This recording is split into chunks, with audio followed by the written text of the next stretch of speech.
Guerre en Ukraine, la Fédération ukrainienne de tennis veut empêcher Medvedev de jouer en Grand Chelem. Devenu numéro 1 au classement mondial cette semaine, Daniil Medvedev pourrait ne pas participer à certaines compétitions du Grand Chelem. C'est le vœu de président de la Fédération ukrainienne de tennis, Sava Kulich, qui a demandé à la FIT de faire en sorte qu'il perde son statut de numéro 1 mondial. Défait en demi-finale par Rafael Nadal lors du tournoi d'Acapulco au Mexique, Daniil Medvedev a tout de même appris la semaine passée une nouvelle qui a forcément atténué la peine de la défaite. Grâce au revers de Novak Djokovic à Dubaï, ce dernier a laissé sa place de numéro 1 mondial aux Russes. Un statut récompensant ainsi les bonnes performances du joueur de 26 ans. Mais la guerre entre l'Ukraine et la Russie pourrait avoir des conséquences sur sa carrière.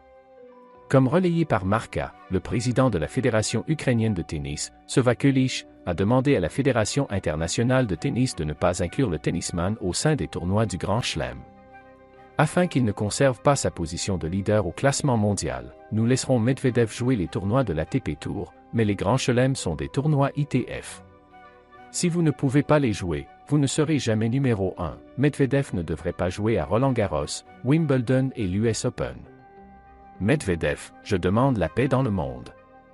Rappelons que cette semaine dans le monde du football, la FIFA et l'UEFA ont décidé de prendre des mesures fortes contre la Russie, en les excluant de la Coupe du Monde 2022.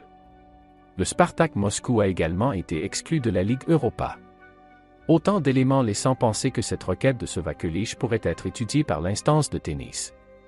De son côté, Medvedev a publié dimanche un message sur Twitter où il appelle à un apaisement de la situation entre les deux pays. Je demande la paix dans le monde, la paix entre les pays.